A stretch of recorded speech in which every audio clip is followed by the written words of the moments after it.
नमस्कार साथियों, स्वागत है आपका बीएचयू बीएचटी चैनल में। तो हम लोगों ने जो इकाई 1 है, उसका पहला जो पॉइंट था कहानी की अवधारणा, विधा के रूप में कहानी की अवधारणा, वो देख लिया था। अब दूसरा जो पॉइंट आपके सिलेबस में दिया गया था, वो था कहानी समीक्षा की परिभाषिक शब्दावली। ठीक है, तो इसका अगर अर्थ समझें, तो कहानी हो गया, कहानी की समीक्षा करनी होती है, ठीक है? कि आपको कैसी कहानी लगी, इस कहानी में क्या कमी है और क्या अच्छाई है, वो सब चीज़ देख के गुण और दोषों को देख के उसकी समीक्षा करनी होती है, ठीक है? तो उसके लिए कुछ शब्द, कुछ वाक्य प्रयोग किए जाते हैं, कुछ शब्द पहले से ही बने हैं कि इन शब्दों के आधार पे, इन पारिभाषिक शब्दों के आधार पे उसकी समीक्षा की जाती है, ठीक है? तो हिंदी कहानी जो है उसमें चूँकि ये मेजर और माइनर दोनों वालों के लिए और बहुत ही महत्वपूर्ण वीडियो है। इसमें मैं आप लोगों को कहानी के तत्वों के बारे में बताऊँगा। उसे ही और ये इन्हीं पे आपका प्रश्न बनेगा भी। जैसे आपने कहानी उसने कहा था कहानी है, तो ऐसे पूछा जाएगा कि उसने कहा था कहानी को, कहानी के तत्वों के आधार पर समीक्षा कीजिए, ठीक है? तो ऐसे प्रश्न आएँगे। तो अब हम इसमें देख लेंगे कहानी के तत्व, ठीक है? कैसी कहानी होनी चाहिए, उसमें कितने तत्व होने चाहिए, उस तत्वों के अंतर्गत कि एक आदर्श कहानी में कैसे कैसा-कैसा होना चाहिए, वो सभी हम लोग इसमें देखेंगे। तो वीडियो थोड़ी लंबी होगी, आप लोग आराम से पूरी वीडियो देखिएगा, एक-एक चीज़ मैं आपको अच्छे से समझा दूँगा। जो समझ में नहीं आइएगा, वो कमेंट करके आप पूछ सकते हैं। ठीक है, तो आइए प्रारंभ करते हैं। कहानी की समीक्षा के लिए हमें कहानी के निर्माणक तत्वों को देखना पड़ेगा। कहानी को समझने और विश्लेषण करने के लिए विशिष्ट शब्दों और वाक्यांशों का प्रयोग किया जाता है।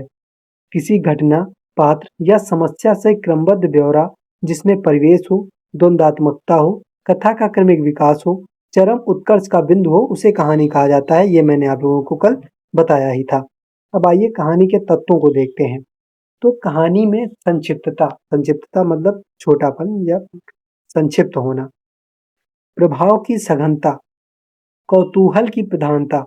जब आप कहानी का नाम पढ़ते हैं या शीर्षक पढ़ते हैं तो आपको कौतूहल होता है थोड़ा, आपके अंदर थोड़ा जिज्ञासा उत्पन्न होती है, ठीक है? तो कौतूहल की प्रधानता और उद्देश्य की एकता का गुण विद्यमान रहता है। इन गुणों से युक्त कहानियों की रचना में जिन तत्वों का समावेश होता है, उन्हें कहानी के तत्व कहा जाता है, ठीक है? उपन्यास की ही भांति कहानी के भी 6 तत्व हैं। तो जो तत्व कहानी के हैं, वे ही उपन्यास के हैं, केवल एक अंतर आता है, वो मैं आगे चल के आपको बताऊँगा। तो कथानक और कथा वस्तु, पहला तो है कथानक और कथा वस्तु, फिर है पात्र या चरित्र चित्रण, संवाद या कथनोपकथन, वातावरण, भाषा शैली और उद्देश्य, ठीक है? ये आपके 6 तत्व हो जाएँगे। इन्हीं के आधार पे आपको कहानी की समीक्षा करनी होती है। तो आइए पहला देखते हैं, कथानक, कथा वस्तु।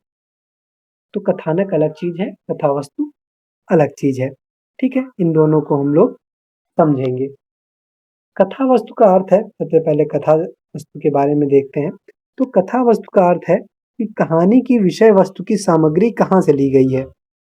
कथा वस्तु को इंग्लिश में थीम कहते हैं, ठीक है? जैसे आप लोग पूछते हैं ना कि क्या थीम है इस स्टोरी की, वैसे तो कथा वस्तु के बिना कहानी की कल्पना ही नहीं की जा सकती, यह उसका अनिवार्य अंग है। कथा वस्तु जीवन को भिन्न-भिन्न दिशाओं और क्षेत्रों से ग्रहण की जाती है। इसके विभिन्न स्रोत हैं पुराण, इतिहास, राजनीतिक, समाज आदि। कहानीकार इनमें से किसी भी क्षेत्र से कथा वस्तु का चुनाव करता है और उसके आधार पर कथानक की अट्टालिका खड़ी करता है। तो कथा वस्तु क्या है? कथा वस्तु वह चीज़ है, एक प्रकार से थीम है। आप लोग समाज में देखते हैं, कुछ भी आप लोगों ने देखा, तो आपको लगा कि ये समाज में ऐसी चीज़ है, जिसे हमें कहानी में उतार सकते हैं। तो एक विषय आपको मिल गया, ठीक है? तो फिर उस विषय से ही आप अपना कथानक का निर्माण करते हैं, कथानक बुनते हैं। तो ये हो गया। कथा वस्तु में घटनाओं की अधिकता हो सकती है और एक ही घटना पर उसकी रचना भी हो सकती है। अच्छी कथा वस्तु वह होती है जो विश्वसनीय और प्रामाणिक हो। अब जैसे कि पहले कुछ जैसे गोपाल दास गहमरी हैं, ठीक है, चंद्रकांता संतति, तो ये सब उन्होंने कल्पना से कहानियाँ लिखी जो कि समाज से उसका कोई लेन-देन नहीं था, वो केवल मनोरंजन के लिए लिखी गई थी। ठीक है, तो वो भी लोगों को प्रभावित की हालाँकि, ठीक है, लेकिन वो केवल एक प्रकार से पाठक को केवल मनोरंजन ही देती थी। तो अच्छी कथा वस्तु वह होती है जो विश्वसनीय और प्रामाणिक हो। इसलिए यदि घटनाएँ और चरित्र काल्पनिक हैं और कहानी में आकस्मिकता और संयोग तत्व का महत्व ज़्यादा है, तो कथा वस्तु अविश्वसनीय और कमज़ोर हो जाती है। ठीक है, जैसे कहानी में कुछ भी अचानक से घट गया, जो हमारे दैनिक जीवन में नहीं हो सकता है, वो भी आप कहानी में कराए दे रहे हैं, तो फिर हम लोगों को उस कथा वस्तु को अविश्वसनीय मानना चाहिए। अब क्या है, ये तो कथा वस्तु की बात हो गई। अब है कथानक क्या है, ठीक है? तो किसी साहित्यिक कृति, फ़िल्म या अन्य कथाओं में कथानक को प्लॉट कहते हैं। तो कथानक घटनाओं का वह क्रम होता है जिसमें प्रत्येक घटना कारण और प्रभाव के सिद्धांत के माध्यम से अगली घटना को प्रभावित करती है। किसी भी कहानी में अगर कोई भी घटना शुरुआत में घटित हो रही है, तो उससे ही संबंधित आगे भी कहानी बढ़ेगी और उससे संबंधित ही आगे भी घटनाएँ होंगी, तो उसका प्रभाव रहेगा। कहानी का केंद्रीय बिंदु कथानक होता है। कहानी का वह संक्षिप्त रूप जिसमें प्रारंभ से अंत तक कहानी की सभी घटनाओं और पात्रों का उल्लेख किया गया हो। कथानक कहानी का एक प्रारंभिक नक्शा होता है। ठीक है? जब आप कहानी लिखने के लिए सोचेंगे, तो सबसे पहले तो कथा वस्तु ढूँढेंगे, विषय वस्तु ढूँढेंगे। जब आपको विषय वस्तु मिल जाएगा, तो आप मन में ही एक ढांचा तैयार करेंगे नक्शा का कि हाँ, पहले हम लोग यहाँ से स्टार्ट करेंगे, ये चीज़ करते-करते और अंत में कहानी को यहाँ पे समाप्त कर देंगे। तो कथानक एक प्रकार से प्रारंभिक नक्शा होता है। आम तौर पर कथानक में प्रारंभ, मध्य और अंत अर्थात कथानक का पूरा स्वरूप होता है तथा केवल यहाँ पे शायद कुछ गलत हो गया है। तो कथानक का पूरा स्वरूप होता है, ठीक है? जो कहानी के रोचक बनाए रखते हैं। कहानी की ये यहाँ पे थोड़ा कुछ छूट गया है, तो इसको आप छोड़ दीजिए, कोई दिक्कत नहीं है। कहानी की कथा वस्तु के आधार पर कथानक यहाँ पे कथानक हुआ, तो कहानी के कथा वस्तु के आधार पर कथानक 3 प्रकार का हो सकता है। प्रख्यात, उत्पाद्य और मिश्र कथानक, ठीक है? तो आप जब उसमें करेंगे, आप लोग जब कहानी की समीक्षा करेंगे, तो जब कथानक के अंतर्गत आएगा तो आप उसमें बताएँगे कि इसकी कथा वस्तु प्रख्यात है कि उत्पाद्य है कि मिश्र है, ठीक है? तो कहानीकार जब ऐतिहासिक या पौराणिक कथा को अपनी कहानी का कथानक बनाता है, तब कथानक प्रख्यात माना जाता है, ठीक है? फिर है उत्पाद्य, लेखक की कल्पना से कथानक का संगठन होने पर उसे उत्पाद्य कहा जाता है। फिर है मिश्र कथानक, जब लेखक क्या करता है, प्रख्यात कथानक, प्रख्यात मतलब पौराणिक या ऐतिहासिक कथा को उठाया, उसमें कुछ कल्पना किया, ठीक है? तो इन दोनों के मिश्रण से जो बनता है उसे मिश्र कथानक कहा जाता है। अरे! 1 मिनट, हाँ, तो कहानी एक दूसरी स्थित मान्य है। इस आधार पर कहानी घटना देखिए, अब कहानी एक और है कि कहानी घटना प्रधान हो सकती है, चरित्र प्रधान हो सकती है और वातावरण प्रधान हो सकती है। ये मैंने आप लोगों को पिछले वीडियो में बताया था, ठीक है? तो घटना प्रधान कहानी, चरित्र प्रधान और वातावरण प्रधान क्या है, ये मैंने उसी वीडियो में आप लोगों को समझा दिया था। आम तौर पर कथानक में प्रारंभ, मध्य और अंत अर्थात कथानक का पूरा स्वरूप होता है। कथानक में केवल आगे बढ़ता है, बल्कि उसमें दंड के तत्व भी होते हैं जो कहानी को रोचक बनाए रखते हैं, ठीक है?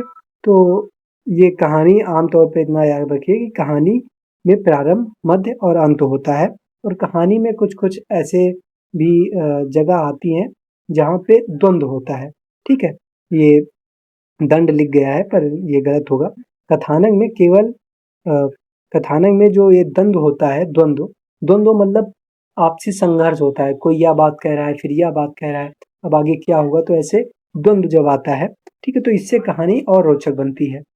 एक अच्छे कथानक की पहचान यह है कि उसमें अनुपात और गति उचित हो। उचित अनुपात का अर्थ है कि ना तो घटनाओं या वर्णनों की भरमार हो और ना ही चरित्र इतने ज़्यादा हों कि पाठक उनके साथ संगति ना बैठा सके। इसी प्रकार यदि घटनाएँ, चरित्र या वर्णन बहुत कम हों और इस वजह से पाठक को उपन्यास के आस्वादन में समस्या होने लगे, तो भी यही माना जाएगा कि कथानक कमज़ोर है। फिर अगला है कि गति का अर्थ है यह है कि उपन्यास पढ़ते समय ना तो अनावश्यक विराम बीच में आते हों, जिनसे पाठक को बोरियत महसूस हो, ना ही घटनाओं के घटने की गति इतनी तीव्र हो कि पाठक कथानक के साथ तादाद में ना बना सके। अच्छे कथानक का एक विशेष गुण यह भी होता है कि संबंध निर्वाह अच्छा होना चाहिए। यदि लेखक विभिन्न चरित्रों और घटनाओं को ठीक तरीके से आपस में जोड़ देता है, तो यह कुशल संबंध निर्वाह का उदाहरण होता है। ठीक है, तो ये आपका कथानक हो जाएगा। तो अब किसी भी कहानी की कथावस्तु या कथानक की समीक्षा करनी होगी तो आप लोग इस आधार पे कर सकते हैं। ठीक है, तो और एक दो चीज और बात है इसमें, जैसे कि कहानी जो है तो इसमें इकहरा कथानक है या जटिल कथानक है।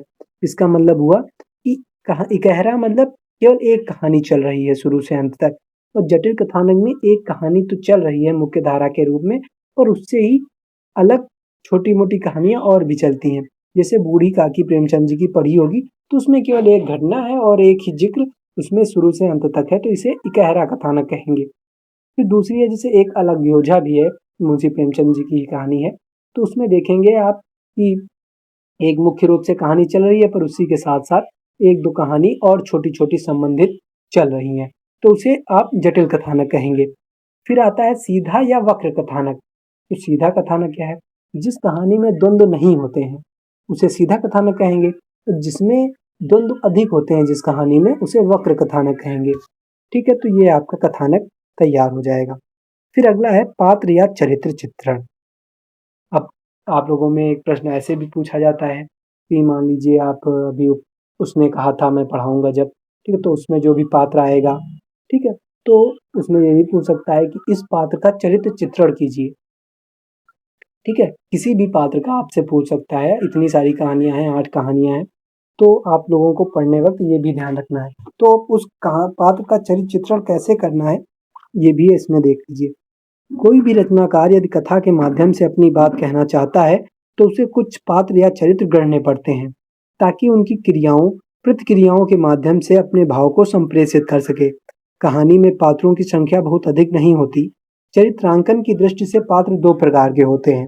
ठीक है, चरित्र को दिखाने के लिए उसकी दृष्टि से पात्र दो प्रकार के होते हैं। एक है वर्गीय पात्र, दूसरा है विशिष्ट पात्र।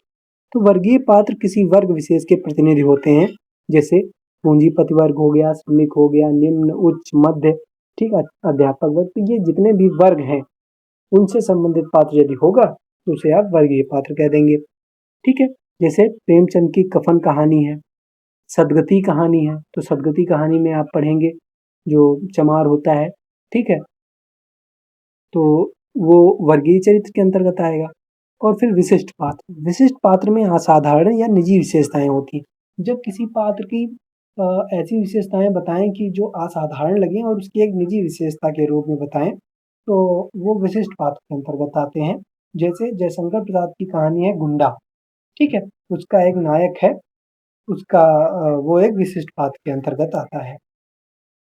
अच्छी चरित्र योजना का लक्षण, क्या कैसे कैसे चरित्र योजना होनी चाहिए, ठीक है, कहानी में, वो देख लेते हैं। अच्छी चरित्र योजना का लक्षण है कि रचना में चरित्रों की भीड़ न हो, न ही चरित्र की संख्या इतनी कम हो कि रचनाकार का मूल भाव संप्रेषित न हो सके। अच्छी चरित्र योजना का लक्षण है कि उसमें चरित्र सहज और स्वाभाविक नजर आते हैं, काल्पनिक नहीं। अच्छी चरित्र योजना में सभी चरित्रों का महत्व बराबर नहीं होता, तथा कथानक में उनके महत्व के अनुसार ही उन्हें स्थान दिया जाता है। अच्छी चरित्र योजना में चरित्र के सिर्फ बाहरी पक्षों का वर्णन नहीं होता, बल्कि लेखक उसके मन के भीतर प्रविष्ट होकर मनोवैज्ञानिक स्थितियों का भी सूक्ष्म अंकन करता है। ठीक है, तो केवल पात्रों के माध्यम से उसके बाहरी व्यक्तित्व को ही नहीं दिखाता, बल्कि उसके मनोवैज्ञानिक क्या उसके मन में चल रहा है उसको भी लेखक दिखाता है। अच्छी चरित्र योजना में चरित्र के सिर्फ बाहरी, ये तो हो चुका है। चरित्र मूल्यांकन में, अब चरित्र का जब मूल्यांकन करेंगे तो कैसा चरित्र, जब कोई लेखक चरित्र चित्रण करता है तो वो किस प्रकार से करता है, तो इसकी 4 शैलियाँ हैं। ठीक है, 4 प्रकार की शैलियाँ मानी जाती है। यहाँ पे भी प्रिंट गलत हो गया है, तो ये इसीलिए मैं आप लोगों को यहाँ वीडियो से पढ़िए, पीडीएफ के चक्कर में मत पढ़िए, और इसी से आप शॉर्ट नोट बनाते जाइए। ठीक है, क्योंकि पीडीएफ में जल्दी में एडिट करने पे बहुत सारी गलतियाँ हो जाती हैं। चरित्र, अब इसकी जो 4 शैलियाँ हैं वो देखते हैं।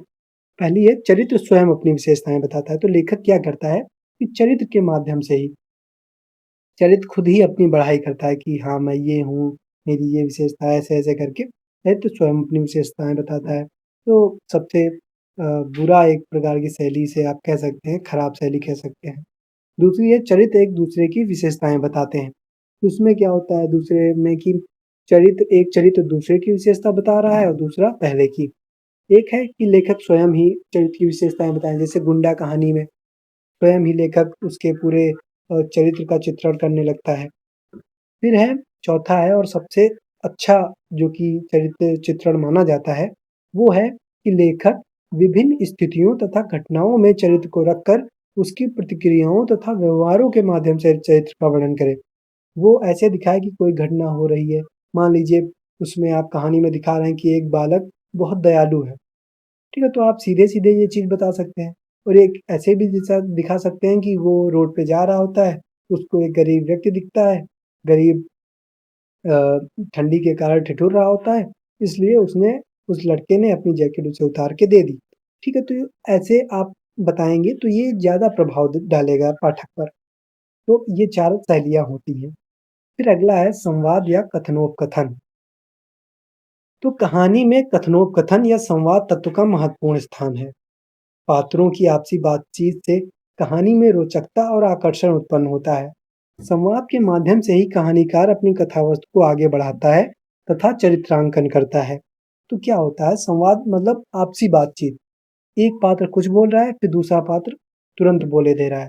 ठीक है? तो इसमें लेखक का कोई बीच में हस्तक्षेप नहीं होता है। तो ऐसे जो आमने-सामने बात होती है, जो संवाद होते हैं उससे कहानी और अच्छी बनती है।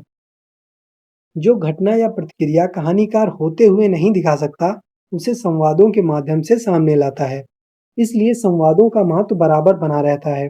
अच्छी संवाद योजना वहाँ होती है, जहाँ समाज छोटे-छोटे जहाँ पर ये संवाद होगा यहाँ पे, बहुत सारी गलतियाँ हो गई हैं। आगे से ध्यान रखूँगा कि कम गलतियाँ हों। तो अच्छी संवाद योजना वहाँ होती है, जहाँ संवाद छोटे-छोटे चुस्त और गतिशील हों, ठीक है? छोटे-छोटे हों संवाद, चुस्त हों मतलब कसे हुए हों और गतिशील हों कि वो कहानी को बढ़ाएँ। कहानी में बहुत लंबे-लंबे संवादों के लिए गुंजाइश नहीं होती है। संवाद छोटे परंतु मन पर छाप छोड़ने वाले होने चाहिए, ठीक है? तो ये तीसरा भी तत्व हो गया। अब चौथा है वातावरण। अब जो उपन्यास मैं आप लोगों को बता रहा था, तो उपन्यास में यही तत्व हो जाता है देश-काल वातावरण, ठीक है? कहानी में चूँकि कहानी छोटी होती है, तो इसमें देश और समय का ज़िक्र कर पाना थोड़ा अ, असंभव होता है, इसीलिए इसमें वातावरण की प्रधानता होती है। तो वातावरण, कहानी के रचना विधान में वातावरण का महत्वपूर्ण स्थान है। वातावरण के संस्पर्श से कथानक अधिक जीवंत और विश्वसनीय हो उठता है। मान लीजिए आप किसी भी कहानी में आप मान लीजिए बनारस का ज़िक्र कर रहे हैं, ठीक है? बनारस में बैठे हैं, फिर आप उसके घाटों का ज़िक्र ना करें। आप ये ना दिखाएँ मान लीजिए कहानी में कोई व्यक्ति बैठा कुछ सोच रहा है, पर अब उसका वातावरण भी तैयार करेंगे ना, कि घाटों पे अब चहल-पहल है, पीछे से नाव जा रही हैं, गंगा में हॉर्न बजा रही हैं या कुछ भी करके जो वहाँ का वातावरण एक प्रकार से कहानी में बनाया जाता है, वो चीज़ है। तो वातावरण प्रस्तुत करने के लिए देश, काल और पात्र की एकता पर दृष्टि रखने की आवश्यकता होती है। ऐतिहासिक और आंचलिक कहानियों में वातावरण का महत्व सर्वाधिक होता है। यह वातावरण सामाजिक, राजनीतिक, ऐतिहासिक आदि कई प्रकार का हो सकता है। आधुनिक शब्दावली में इसे परिवेश कहा जाता है। कहानी का परिवेश ऐसा होना चाहिए कि पाठक उसमें डूब जाए। ठीक है? तो ये आपका हो जाएगा। फिर अगला है भाषा शैली। तो और एक चीज़ यहाँ पे ध्यान दे लीजिए कि और एक प्रश्न बनता है कि कहानी का तत्वों के आधार पर समीक्षा तो एक प्रश्न बनता ही है और प्रश्न बनते हैं कि कहानी की संवेदना पर विचार कीजिए, कहानी के शिल्प पर विचार कीजिए। चलिए ये सब मैं जब कहानी पढ़ाऊँगा और उसके प्रश्न कराऊँगा तब आप लोगों को बताऊँगा। ठीक है? पर ये सारे जो मैं तत्व बता रहा हूँ, तत्व के बारे में बता रहा हूँ, ये सब आप अच्छे से देख लीजिए और कोई भी कहानी पढ़िए तो ये सब उनमें देखते जाइए क्योंकि यही सब आपको उसकी समीक्षा करने में फ़ायदा देंगे। ठीक है? तो ये भाषा शैली देखते हैं। लेखक अपनी रुचि तथा कहानी के कथानक, देश, काल और वातावरण के अनुसार काव्यात्मक, अलंकार प्रधान या सरल बोलचाल की भाषा का उपयोग करता है। कहानी की भाषा पात्र और परिस्थितियों के अनुकूल होनी चाहिए। अब मान लीजिए कि आप कहानी लिख रहे हैं पंजाब के शहर अमृतसर की, ठीक है?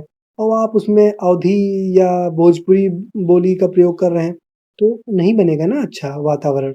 तो इसीलिए जैसे पात्र हों, जैसा वातावरण हो, जैसा देश हो, उस प्रकार की भाषा का प्रयोग करना चाहिए। जैसे कि उसने कहा था अमृतसर की कहानी है, तो उसमें आप देखेंगे कि पंजाबी भाषा का प्रयोग चंद्र शर्मा गुलेरी जी ने किया है। तो ऐसे भाषा शैली पात्र और परिस्थितियों के अनुकूल होनी चाहिए। ऐतिहासिक और भावात्मक कहानियों में संस्कृत गर्भित भावात्मक भाषा का उपयोग रुचिकर लगता है, किंतु सामाजिक कहानियों में नित्य के व्यवहार की भाषा का अधिक प्रभाव लक्षित होता है। सामाजिक कहानियों की भाषा के बीच मुहावरों का प्रयोग कहानी को वातावरण से जोड़े रखता है। ठीक है, तो अब उस जैसे जिस समाज की मान लीजिए यदि आप बनारस में लिख रहे हैं, बनारस की कहानी लिख रहे हैं, तो उसमें यहाँ की भाषा का प्रयोग होना चाहिए। ठीक है, तो इससे जो पाठक होता है वो जुड़ाव महसूस करता है। भाषा शैली के विश्लेषण हेतु निम्न बातें ध्यान रखनी चाहिए। जैसे कैसी भाषा शैली होनी चाहिए, रचनाकार ने कौन सी भाषा का प्रयोग किया है, उसमें विभिन्न शब्दावलियों का अनुपात कैसा है। अब कैसी शब्दावली का प्रयोग लेखक कर रहा है ये हमें देखना है। मान लीजिए कि बहुत प्रकार के शब्द होते हैं, जैसे तत्सम शब्द, तद्भव शब्द, देशज शब्द, विदेशज शब्द। ठीक है, तो ये कई प्रकार के शब्द होते हैं, तो किस शब्दावली का प्रयोग कर रहा है ये भी बहुत महत्वपूर्ण है, तो इसको भी आप ध्यान में रखिएगा। क्या रचनाकार ने मुहावरों और लोकोक्तियों का प्रयोग किया है? यदि आप देखिए कि जैसे सदगति में एक जगह आता है कि उसके सिर उसको दिन में उसके सिर पर उसका सिर चकराने लगा और तितलियां उड़ने लगी। ठीक है, तो ये एक प्रकार से मुहावरा है। ठीक है, तो आप ये भी ध्यान रखेंगे कि लेखक ने मुहावरों का प्रयोग किया है। क्या लेखकों ने, और जब आप इसकी समीक्षा करेंगे तो आप इसको दिखाएंगे भी, क्या लेखक ने प्रतीकों, बिंबों तथा उपमानों की भाषा का प्रयोग किया है? ठीक है, तो ये एक महत्वपूर्ण चीज हो जाती है, क्योंकि जो प्रतीक, बिंब और उपमान, ठीक है, ये जो आधुनिक कहानी है इसमें ये चीज बहुत देखने को मिलता है। तो जैसे कोई भी बात है वो हम लोग प्रत्यक्ष रूप से नहीं कह सकते, तो उसे अप्रत्यक्ष रूप से कहते हैं। ठीक है, तो वो उसके लिए हमें प्रतीक का सहारा लेना पड़ता है। बिंब, बिंब में क्या होता है, किसी भी चीज को समझाने के लिए, जैसे कोई भी स्टोरी मैं आप लोगों को बताता हूँ, तो आपके मस्तिष्क में वो चित्र बिंब के रूप में आने लगते हैं, तो उसे बिंब कहते हैं। जब मान लीजिए कोई लेखक किसी भी चीज का वर्णन कर रहा है, तो आपके मन में भी उसी प्रकार की कहानी चलने लगे, उसी प्रकार के चित्र आने लगे, तो वो बिंब योजना हो जाती है। ठीक है, और उपमानों की भाषा, कि उसकी उपमा दे रहा हो किसी चीज से, तो ऐसे करके उपमानों की भाषा, तो इन भाषाओं का प्रयोग भी उसने अपनी कहानी में किया है या नहीं किया है, ये चीज भी देखने और उसकी विश्लेषण करने के लिए आवश्यक है। क्या रचनाकार ने सूत्र शैली, व्यास शैली, हास्य शैली या व्यंग्य शैली का प्रयोग किया है? तो सूत्र शैली क्या होती है, जब कोई भी बड़ी बात है, कोई भी जटिल बात है, उसको बहुत कम शब्दों में बोल देना। ठीक है, तो वो सूत्र शैली या समाज शैली होती है। व्यास शैली मतलब कोई छोटी सी भाषा, छोटी सी बात है, उसको बहुत बढ़ा चढ़ा कर कहना, तो वो व्यास शैली हो जाएगी। प्रेमचंद अक्सर व्यास शैली का प्रयोग करते हैं। हास्य शैली और व्यंग्य शैली, हास्य शैली मतलब कोई कोई बात बोल रहा है तो उससे सबको हंसी आ रही, तो उस प्रकार की शैली का प्रयोग किया है, तो उसे हास्य शैली कहेंगे। व्यंग्य शैली, किसी भी बात पर व्यंग्य करना। ठीक है, तो हरिशंकर परसाई जी का व्यंग के बहुत अच्छे लेखक हैं। ठीक है, तो वो व्यंग्य शैली में लिखते हैं। तो ये हो जाएगा आपका भाषा शैली। फिर है उद्देश्य, जो कि अंतिम है। ये हम लोग अच्छे से देख के फिर ये वीडियो समाप्त करेंगे। कहानी का प्रमुख उद्देश्य है कलात्मक ढंग से जीवन की व्याख्या करना। कहानीकार किसी घटना या प्रसंग के चित्रण द्वारा किसी विशेष भाव या विचार का संप्रेषण कर किसी समस्या की ओर पाठक का ध्यान आकर्षित करता है और सामाजिक तथा नैतिक मूल्यों की स्थापना करता है। कहानी की घटनाओं, पात्रों के संवादों आदि के माध्यमों से कहानी का उद्देश्य व्यंजित होता है। साथ ही कहानी और उपन्यास का एक उद्देश्य पाठकों का मनोरंजन करना भी होता है। ठीक है, अच्छा रचनाकार उद्देश्य को उपदेश की तरह थोपता नहीं है कि अंत में बताए कि अच्छा ये मेरा उद्देश्य है इस कहानी को। ठीक है, तो वैसे कोई भी नहीं लिखता है, ठीक है?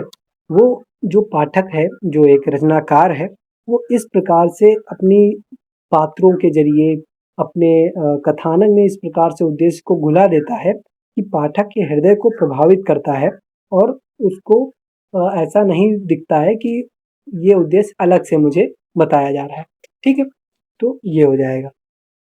अब एक प्रकार से एक चीज़ है, ये ऐसे जानकारी है, आप लोग देख लीजिए क्योंकि आप में जो भी कहानियाँ हैं वो मुख्य तौर पे आधुनिक कहानी जैसे ये यही सच है, ठीक है? तो वो आधुनिक कहानियों के अंतर्गत आता है तो ये देख लेना आवश्यक है। 1950 ईस्वी के बाद के साहित्य में उद्देश्य का महत्व कम हुआ और यथार्थवाद इतना सघन हो गया कि अधिकांश लेखक सिर्फ यथार्थ का वर्णन करना चाहते हैं।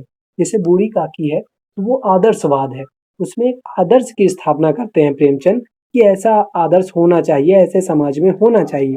लेकिन जो आधुनिक काल के लेखक हुए जैसे मोहन राकेश हो गए, मन्नू भंडारी हो गई, ठीक है? अज्ञे हो गए, तो ये सब लेखक क्या करते हैं, ये सब लेखक आदर्श नहीं देखते हैं कि क्या होना चाहिए, समाज में कैसा चल रहा है, कैसी स्थिति मनुष्य की है, उसको वो लोग अपनी कहानियों के माध्यम से उकेरते हैं, ठीक है?